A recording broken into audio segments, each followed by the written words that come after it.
नमस्कार दोस्तों, कैसे हैं आप सब। उम्मीद करते हैं आप लोग बहुत अच्छे हैं, पढ़ने के लिए तैयार हैं और आप पढ़ भी रहे हैं, ऐसा हमें उम्मीद है। तो आप मेहनत करते रहिए, हम आपको बुलंदियों पर ले जाने का जिम्मेवारी हमारी है। ठीक, तो हम क्या पढ़ रहे थे, प्राचीन इतिहास पढ़ना प्रारंभ किया था। प्राचीन इतिहास में हमने कुछ बेसिक जानकारी प्राचीन इतिहास के बारे में समझ ली थी और हमने इसके पिछले वाली क्लास में आपको स्टोन एज के बारे में चर्चा किया था, हालांकि मैंने उसे पढ़ाया नहीं था। आज की क्लास में हम पाषाण काल पर हम चर्चा करेंगे। क्या था पाषाण काल, पाषाण काल में उसके उपकरण क्या थे, शिकार करने के तरीके क्या थे, वहाँ की व्यवस्थाएं कैसी थी, ये सारी चीज़ों पर हम आज चर्चा करेंगे। ठीक, हमने क्या कहा, स्टोन एज।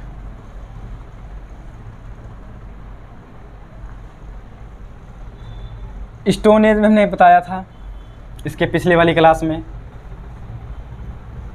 पूरा पाषाण काल, मध्य पाषाण काल,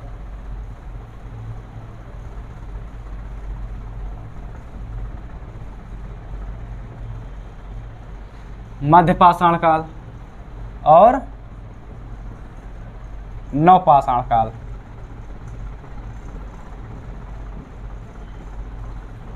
ठीक, और हमने इसका टाइम पीरियड क्या बताया था। जब हम विश्व के संदर्भ में बात करते हैं तो हमें वहाँ विश्व के संदर्भ में पाषाण काल के साक्ष्य 20 लाख BC से मिलना प्रारंभ होते हैं। और जब हम भारत के संदर्भ में बात करते हैं, पाषाण काल का जब हम भारत में देखते हैं तो वहाँ पे हमें करीब 6 लाख BC से स्टोन एज के साक्ष्य एविडेंस मिलना प्रारंभ हो जाते हैं, जो कि पाषाण सभ्यता की खोज रॉबर्ट ब्रूसफुट ने किया था। क्या किस प्रकार किया था, 1863 में इन्होंने पल्वरम नामक स्थान के चेन्नई के पास से एक हैंडेक्स प्राप्त करके, जो कि पहला हैंडेक्स था, उस प्राप्त करके इसकी खोज की थी। ठीक,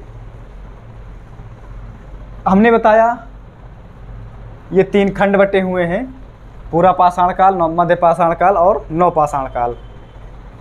इसको इंग्लिश में क्या कहते हैं, पैलियोलिथिक, मेसोलिथिक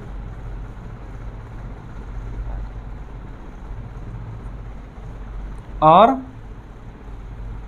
नियोलिथिक। ठीक, ये थे। इसका टाइम पीरियड भी हमने बताया था पिछले वाली क्लास में, क्या था, 6 लाख 10,000 BC और 10,000 से 6,000 BC, 6,000 से 3,000 BC, कहीं कहीं 1,000 2,000 भी देखने के लिए मिलता है। ठीक, ये था हमारा पूरा पाषाण काल का टाइम पीरियड और मध्य पाषाण और नवपाषाण का। हमने ये भी बताया था पूरा पाषाण काल तीन भागों में बटा हुआ है। क्या, निम्न पूरा पाषाण काल, निम्न पूरा पाषाण काल, मध्य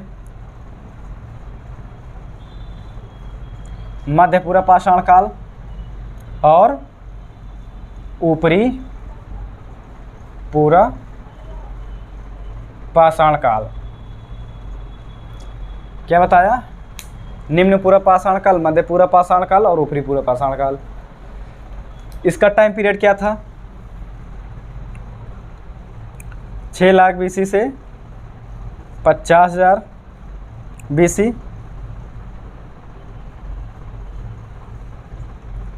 इसका 50,000 से 40,000 और 40,000 से 10,000 BC। इसका क्या था, टाइम पीरियड था।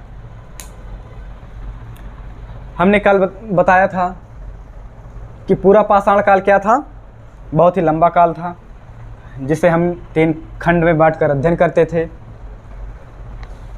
जब मानव का विकास हो रहा था तो पूरे पृथ्वी पर प्रारंभ में, पूरा पाषाण काल युग में जब मानव का विकास हो रहा था, उस वक्त पूरी पृथ्वी पर बहुत ही बर्फबारी हो रही थी। मौसम बहुत ही ठंडा था, जो कि पूरे भूमध्य क्षेत्र को छोड़कर पूरे महाद्वीपों पर क्या थी, बर्फ़ की चादर जैसे फैली हुई थी। मौसम मानव के विकास के विपरीत था। उसी के साथ संघर्ष करते हुए मानव ने विकास प्रारंभ किया, जो कि उस वक्त मानव के लिए सुविधाएं बहुत ही कम थी और मुख्यतः अपना पेट, अपना जीवन यापन खेत के सहारे करते थे, शिकार करते थे जंतुओं का, इन सारी चीज़ों के माध्यम से अपना जीवन यापन करते थे। और उन्होंने कई सारे अपने आवश्यकता अनुसार हथियारों का प्रयोग किया, उपकरणों का प्रयोग किया शिकार के लिए। ठीक, तो हम इन सभी चीज़ों को अध्ययन करते हैं। निम्न पूरा पाषाण काल में हथियार कोर उपकरण थे, जिसमें थे चापर, चापिंग और कुल्हाड़ी, ये सारी चीज़ें थे। इसमें मध्य पूरा पाषाण काल में आते आते यहाँ पे हथियार में थोड़ा बदलाव हुआ, शिकार करने के तरीके में थोड़ा बदलाव हुआ। ऊपरी पूरा पाषाण काल की जब हम बात करते हैं तो यहाँ पर हमें क्या देखने के लिए मिलता है इसी काल में मानव आग का आविष्कार करता है।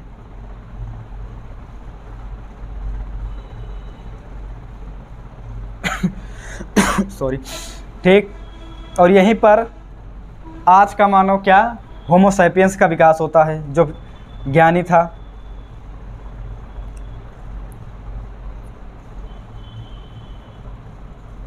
होमो सैपियंस का विकास होता है किसमें, ऊपरी पूरा पाषाण काल। ऊपरी पूरा पाषाण काल हमारे लिए बहुत ही उपयोगी है। इसको जानने के लिए इसमें काफ़ी सारे बदलाव हुए। बदलाव में क्या देखते हैं, यहाँ पर चित्रकला, मूर्तिकला और नृत्य, संगीत आदि ये सारी चीज़ों पर प्रकाश देखने के लिए मिलता है, प्रकाश डाला जाता है। चित्रकला में हम यहाँ पे क्या देखते हैं, चित्रकला में हमें विंध्य क्षेत्र के शैलाश्रयों में कई सारी चित्रकारियाँ की गई थी।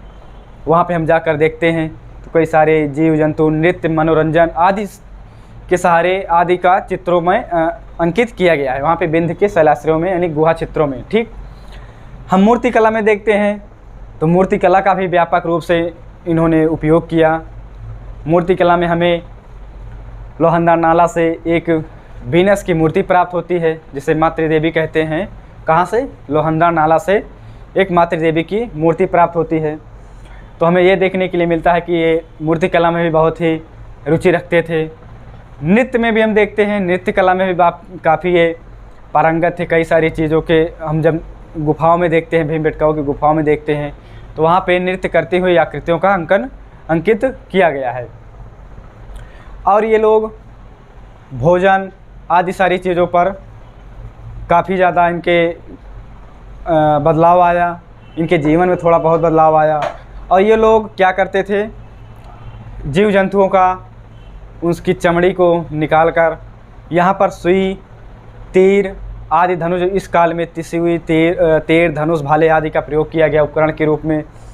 सुई का उपयोग इन्होंने इसलिए किया था शायद क्योंकि हम पढ़ते हैं जब ऊपरी पूरा पाषाण काल में तो ये लोग चमड़े का वस्त्र के रूप में प्रयोग करते थे, जिसको पहनने के लिए ये लोग सुई से आदि प्रकार से इसको सिलते थे, जिससे अपना वस्त्र निर्माण करते थे।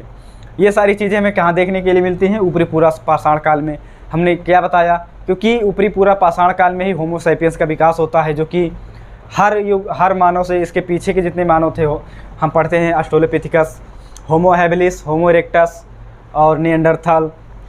उसके बाद आता है हमारा होमो सैपियंस, जिसकी कपालधारिता हमने पिछले क्लास में बताया था काफ़ी उच्च थी।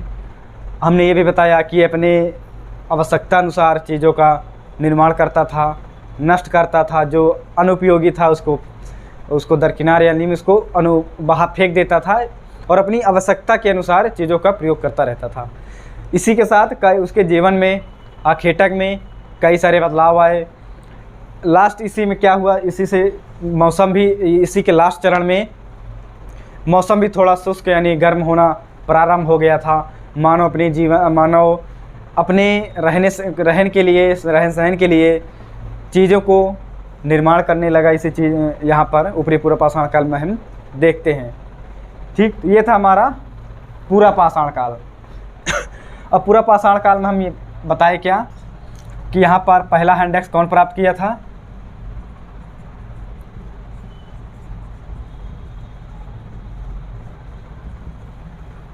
सन 1863 में रॉबर्ट ब्रूस फुट ने कहाँ पर? पल्वरम। कहाँ पर? ये चेन्नई के पास। ठीक, यहीं से इन्होंने अपना पहला हैंड एक्स प्राप्त किया। इसी को कहा जाता है पाषाण सभ्यता की खोज किसने की? रॉबर्ट ब्रूस फुट ने। ठीक, हमने क्या बताया? पूरा पाषाण काल को हमने क्या है? पैलियोलिथिक में इंग्लिश में से क्या कहते हैं? पैलियोलिथिक। और पैलियोलिथिक का मतलब क्या होता है? वो आप कहेंगे पैलियोलिथिक का आपने बताया है पूरा पाषाण काल, लेकिन ये दो शब्दों से मिलकर बना हुआ है। पहला क्या है हमारा? पैलियो और दूसरा लिथिक। पैलियो मतलब होता है पुराना और लिथिक मतलब होता है पत्थर या पाषाण, आप बोल सकते हैं।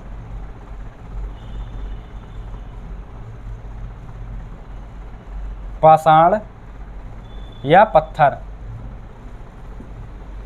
इसका मतलब क्या हुआ कि पुराना, सबसे पहले का पाषाण काल है जिसमें पृथ्वी का भौगोलिक रूप में विकास हो रहा था। उस युग की ये बात करता है पूरा पाषाण काल। हमने बताया कि उस युग में मौसम मानव के विकास के अनुकूल नहीं था, उसके विपरीत था। इसी में संघर्ष करते हुए, जद्दोजहद करते हुए इसने क्या किया? अपने जीवन यापन को नवपाषाण काल तक, यहाँ से शुरू करते हुए नवपाषाण काल तक काफ़ी उच्च श्रेणी में दाखिल कर चुका था। ठीक, तो अब हम बात करते हैं मध्य पाषाण काल में। हमने इसमें बताया बेलन घाटी इसके बहुत ही मुख्य स्थल थे। निम्न पूरा पाषाण काल में इसके जब निम्न पूरा पाषाण काल में इसके बहुत ही मुख्य स्थल सोहन घाटी थी। उसी सोहन घाटी जो कि पाकिस्तान, उसी में बेलन घाटी जो कि इलाहाबाद मिर्ज़ापुर के क्षेत्र में आती है। जब हम मध्य पूरा पाषाण काल में पढ़ते हैं तो नेवासा जो कि इसका मुख्य स्थल जो कि गोदावरी और महाराष्ट्र के समीप पड़ता है। अब आते हैं हम कहाँ पर? मध्य पाषाण काल पर।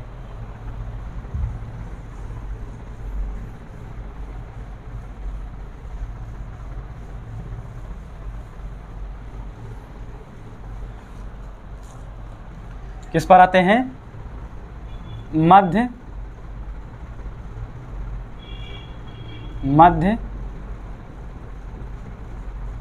पाषाण काल। इसे क्या कहते हैं? मेसोलिथिक। इसका मतलब क्या हुआ मेसोलिथिक का? मेसो ग्रीक शब्द और इसका लिथिक,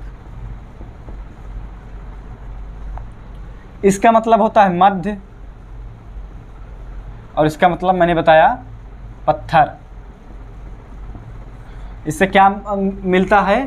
पत्थर या पाषाण आप कह सकते हैं। तो ये मध्य पूरा पाषाण काल का ये मध्य पाषाण काल है। पूरा पाषाण यानी पूरा पाषाण काल और नव पाषाण काल के बीच का काल है मध्य पाषाण। ठीक, हमने क्या बताया कि ऊपरी पूरा पाषाण काल के अंतिम युग में क्या धीरे धीरे मौसम ठंडा होना प्रारंभ हुआ और इसको क्या कहते हैं, पूरा पाषाण काल और मध्य पाषाण काल।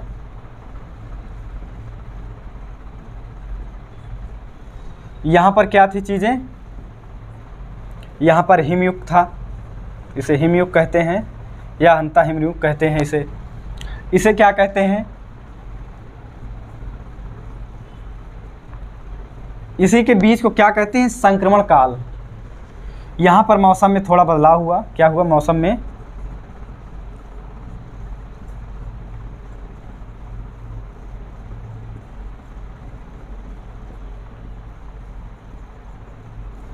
बदलाव होना प्रारंभ मानव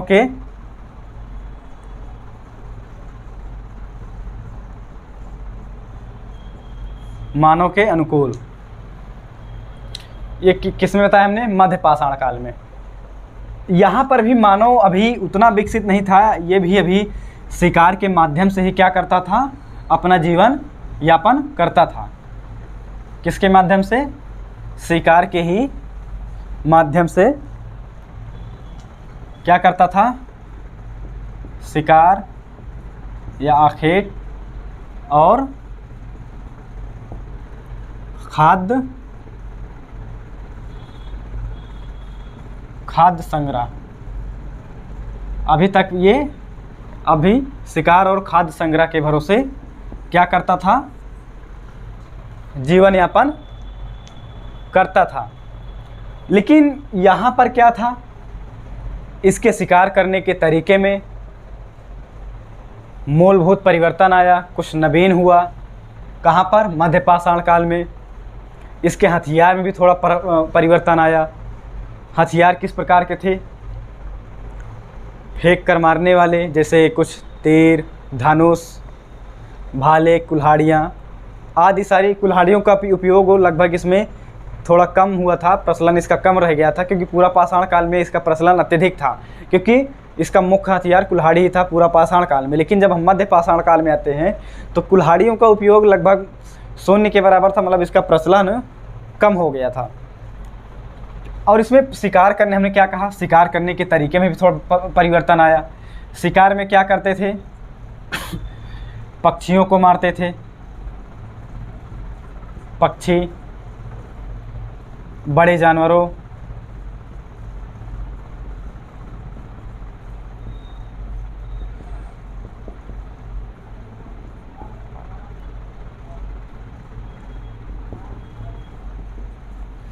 पक्षी, बड़े जानवरों का शिकार, ये सारी चीज़ें। और ये क्या हमने बताया, फेंक के मारने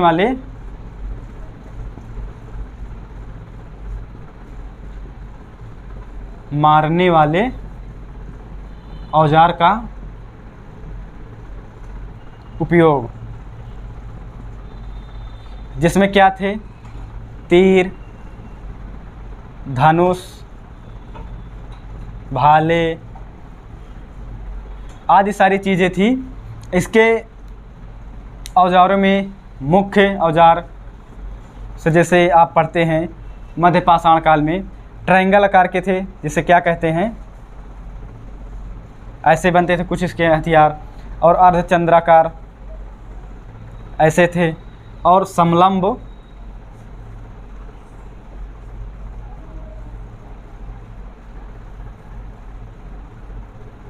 ये क्या थे, इसके हथियार थे।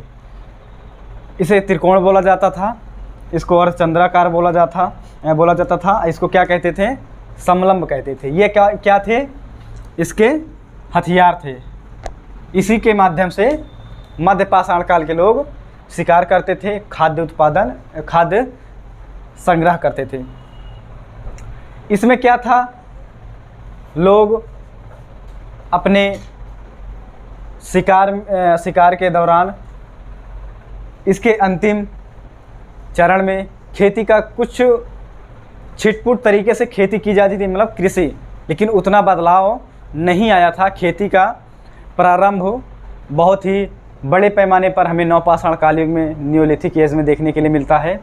मध्य पाषाण काल में खेती जो थी बहुत ही छिटपुट तरीके से की जाती थी, कहीं कहीं, जो कि उतना व्यापक परिवर्तन नहीं आया, जो कि जितना व्यापक परिवर्तन आता है हमें नवपाषाण काल में देखने के लिए मिलता है। ठीक, तो ये था हमारा मध्य पाषाण काल। अब हम बात करते हैं नवपाषाण काल।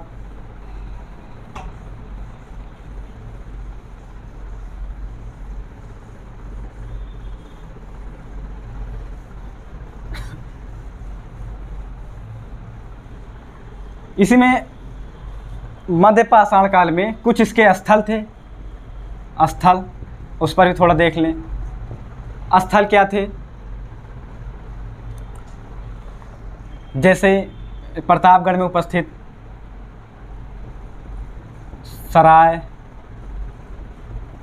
सराय नाहरराय और चौपानी, मांडो और महदहा, ये क्या थे? इसके प्रतापगढ़ उपस्थित इतने सारे तीनों स्थल थे। ठीक, यहाँ पर ये जो सराय नहर है, यहाँ पर हमें क्या प्राप्त होता है? यहीं पर इसी काल में भोजन पकाने का प्रारंभ इसी काल में होता है और यहीं से 8 गर्त के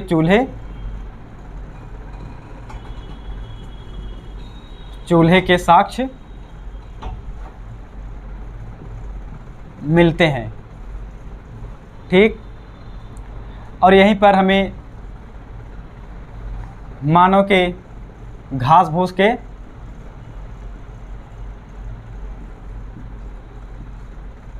झोपड़ी में अस्थायी रूप से रहते थे। और यहाँ पर महदहा में स्त्री और पुरुष को एक साथ दफनाने के साक्ष्य मिले हैं। क्या चीज़?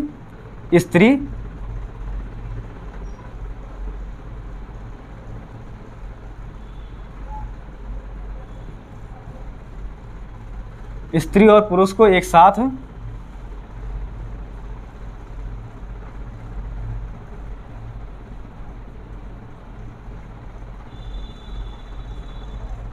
साक्ष्य मिलते हैं। कहाँ पर? महदहा में। और सराय नहर में हमने क्या कहा कि इसी काल में यहीं से भोजन पकाने के साक्ष्य और इसी काल में शुरुआत होता है भोजन पकाने की विधि या शुरुआत उसकी जो कह सकते हैं। और यहीं पर ये लोग यहाँ पर भी घास फूस के कुछ चौपानी मांडों से घास फूस के झोपड़ी बने हुए के साक्ष्य मिलते हैं। ठीक, तो ये था हमारा मध्य पाषाण कालीन युग। अब हम बात करते हैं नवपाषाण काल, नियोलिथिक।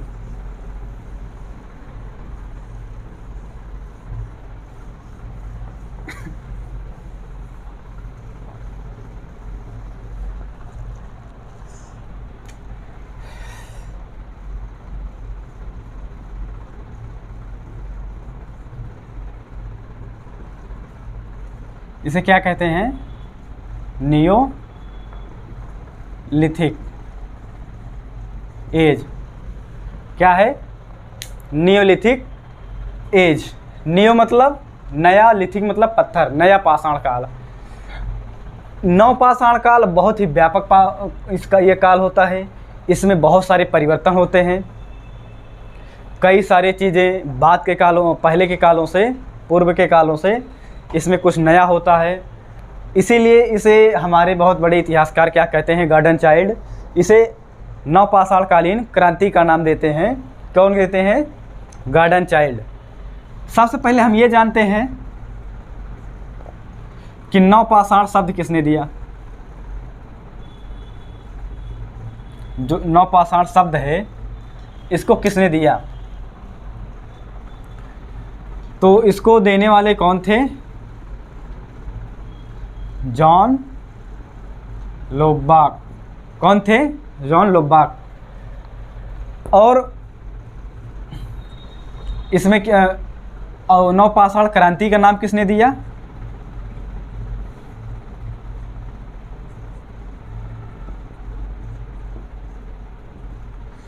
क्रांति का नाम कौन देते हैं? Garden child.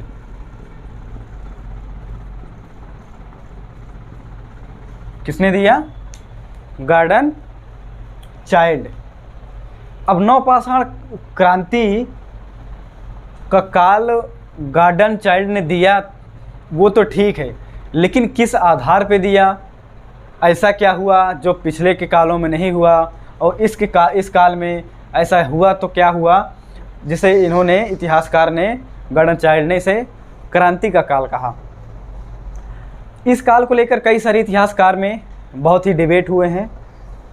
डिबेट इसलिए हुए, जैसे इसमें कृषि बहुत ही व्यापक रूप से शुरुआत होती है, लेकिन पिछले के काल में, जैसे मध्य पाषाण काल में मैंने बताया कि छिटपुट तरीके से कृषि का आरंभ हुआ था, लेकिन उतना ज़्यादा विकास नहीं हुआ था और इतने ज़्यादा बड़े पैमाने पर इसका बदलाव, इससे ज़्यादा बदलाव नहीं होते कृषि से, इसलिए इसको मध्य पाषाण काल को क्रांति का काल नहीं कहा गया। तो गार्डन चाइल्ड यही कहते हैं कि देखिए, पिछले से नवपाषाण काल में, मध्य पाषाण काल में कृषि थी, लेकिन उस कृषि से हमारे व्यापार या खाने पीने की चीज़ों में उस कृषि से बहुत ज़्यादा परिवर्तन नहीं हुआ जितना परिवर्तन नवपाषाण काल में होता है कृषि से। ये सारी चीज़ें नवपाषाण काल में देखने के लिए मिलती हैं, इसीलिए नवपाषाण काल को गार्डन चाइल्ड क्या कहते हैं? नवपाषाण कालीन की क्रांति कहते हैं। क्या कहते हैं? क्रांति का काल कहते हैं। कौन? गार्डन चाइल्ड कहते हैं। अब इसमें बहुत सारी चीज़ें हुई, जैसे कि क्या क्या, उसको हम लिखते हैं। क्या? पहला, कृषि का आरंभ, ठीक। अस्थाई निवास,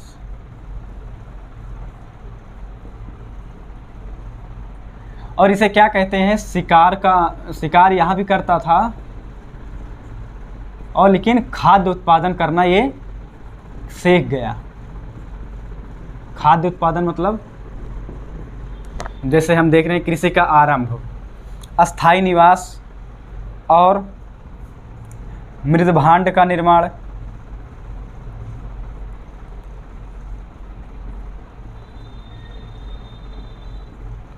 मृदभांड का निर्माण और ये मृदभांड पिछले वाले काल में, मध्य पाषाण काल में हुए, लेकिन तब किससे हुए थे? हाथ से बनाए जाते थे। लेकिन क्या हुआ, यहाँ पर चाक, जो आप कुम्हार का चाक नहीं देखते, ऐसे घुमाया जाता है तो उससे बर्तन तैयार किए जाते हैं मिट्टी के, तो ये सारी चीज़ें इस काल में होती है। यहाँ पर क्या? चाक के पहिए का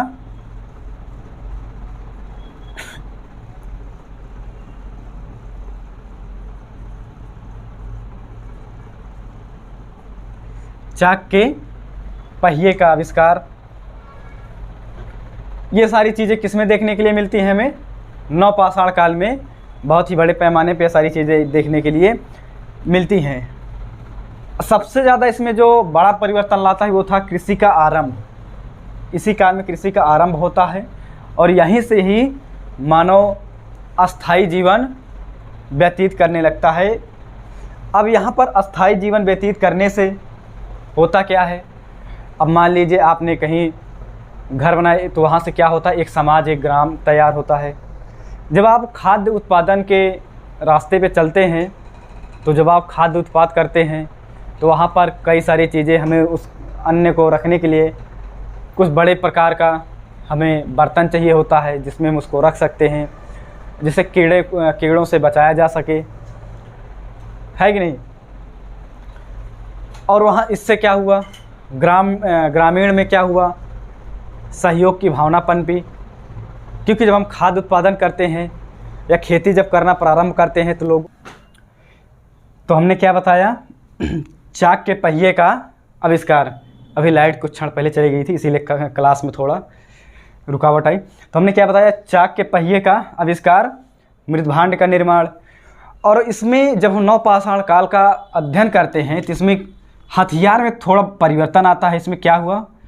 पॉलिश किए हुए हथियारों का, पॉलिश और चिकने प्रकार का हथियार का प्रयोग होता है, जैसे कुल्हाड़ी, कुठार आदि सारी चीज़ें। हाँ, ये सारे हथियार किसमें देखने के लिए मिलते हैं हमें? नवपाषाणकालीन संस्कृति में ये सारी चीज़ें हमें देखने के लिए मिलती हैं। इसमें हमने अभी क्या बताया कि जब हम अस्थाई जीवन कृषि करना प्रारंभ करते हैं तो वहाँ से हमें सहयोग की भावना मिलती है। कैसे मिलती है? क्योंकि जब हम खेती करते हैं तो हम अकेले तो खेती कर नहीं सकते, किसी के सहयोग की ज़रूरत होगी हमें। इससे क्या हुआ, जब हम किसी के सहयोग के किसी को हम अपने पास बुलाते हैं खेती के लिए, तो उससे क्या होता है, सेवाओं का आदान प्रदान होता है, जिससे सहयोग और समाज में एक ग्रामीण समाज का निर्माण होता है। इससे क्या होती है, मानव के अंदर भावनात्मक लगाव आदि सारी चीज़ें उपजने लगती हैं। तो हमने क्या क्या बताया? कृषि का आरंभ होता है और अस्थाई निवास मृदभांड। जब कृषि का आरंभ होता है तो उसमें जो वस्तुएं जो हम अनाज उगाते हैं, उत्पादन करते हैं, तो उसको रखने के लिए हमने क्या किया? उसका निर्माण, उसको पीसने के लिए हमने क्या सारी चीज़ें रखने के लिए? ओखल, सिलबट्टे, ये सारी चीज़ें हम नवपाषाण काल में देखते हैं। और यहीं पर गेहूं और जौ,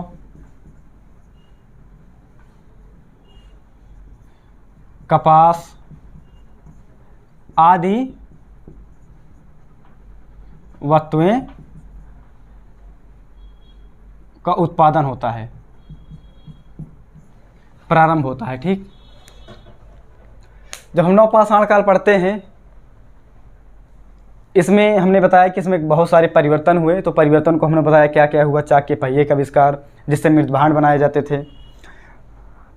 कृषि का आरंभ होता है। अस्थाई जीवन, इसके पहले क्या हुआ था? घुमंतु जीवन, खानाबदोश जीवन। खानाबदोश जीवन का मतलब क्या होता है? घूम घूम कर शिकार करना, एक स्थान पर न रहना। ये सारी चीज़ें इसके पिछले के काल में होती थी। लेकिन जब नवपाषाण काल आता है तो यहाँ पे मानव क्या करता है? एक अस्थाई जीवन व्यतीत करने लगता है, जिससे कृषि का निर्माण होने लगता है। कृषि की सारी चीज़ें, इसमें गेहूँ, जौ आदि सारी चीज़ वस्तु अनाज का निर्माण होना प्रारंभ होता है।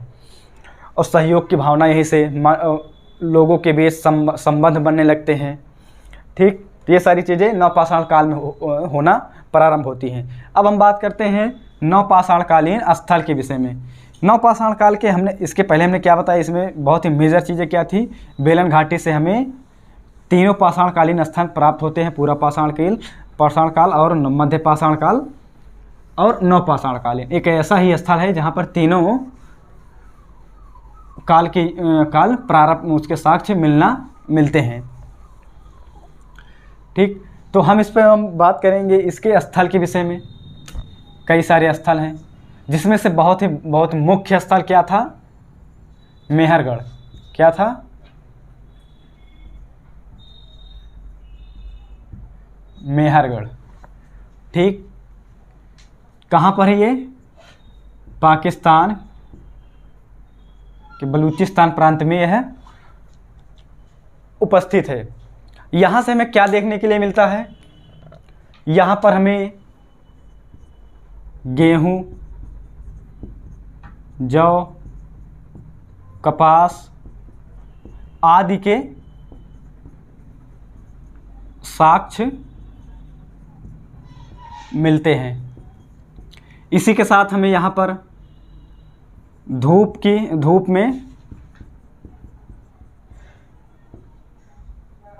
में पकाई ईंटों के घरों में रहते थे। यहाँ पर ये सारी चीज़ें, यहाँ के ये साक्ष्य मिलते हैं। क्या? गेहूँ, जौ, कपास आदि के साक्ष्य मिलते हैं। यहीं पर धूप से पकाई हुई ईंटों के घरों में रहते थे, ऐसा यहाँ पर मेहरगढ़ से हमें ये साक्ष्य मिलते हैं। दूसरा आता है हमारा क्या? बुर्ज होम।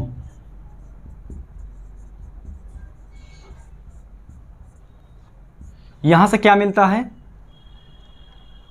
यहाँ पर मानव के साथ कुत्ते जो उनके पालतू जानवर थे, कुत्तों का उपयोग हम क्या किसमें देखते थे, जो पालतू जानवर हमने क्या बताया मध्य पाषाण काल में पशुपालन आरंभ होता है, वहीं पर कुत्तों को प्रथम पालतू जानवर बनाया जाता है।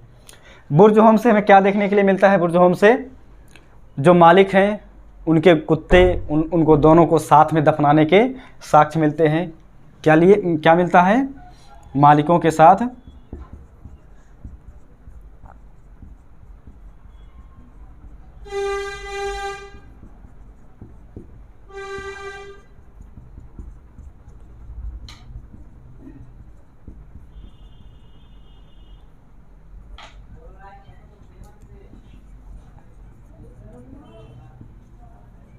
दफनाने के साक्ष्य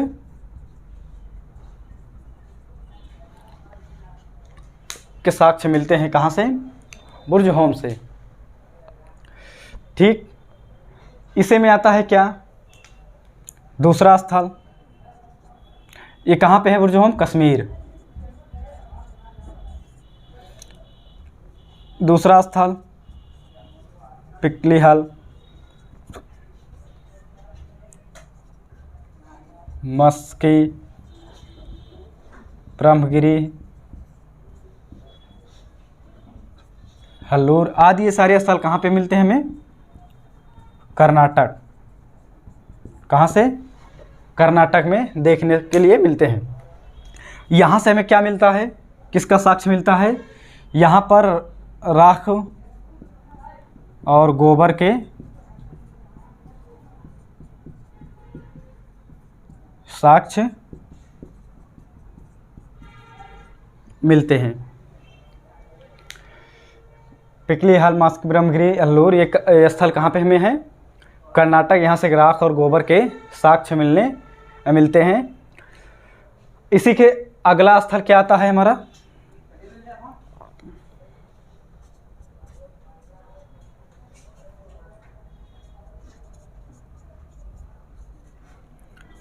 गुफकराल। यहाँ पर लोग गड्ढों में या गर्तावास जीवन व्यतीत करते थे, गड्ढों में बनाकर वहाँ पर अपना जीवन उसके अंदर रहते थे। ठीक, दूसरा स्थल आता है हमारा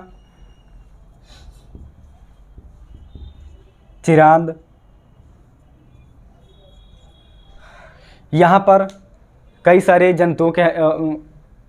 जंतुओं से बने उपकरण मिलते हैं, जैसे बकरी, अन्य जानवर के यहाँ पर उसके हड्डियों से बने उपकरण हमें देखने के लिए मिलते हैं। कहाँ से, यहीं से। चिरांद ही या नवपाषाणकालीन एक ऐसा स्थल होता है जहाँ पे हड्डियों और उसके बने उपकरण मिलते हैं। कहाँ से, चिरांद से।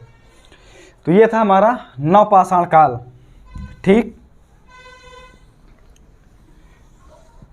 जैसा कि हमने नवपाषाण काल यानी पाषाण काल को हमने पढ़ लिया। अब इसके बाद आता है हमारा क्या,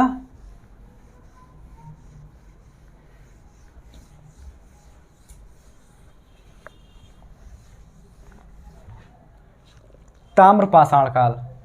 क्या आता है,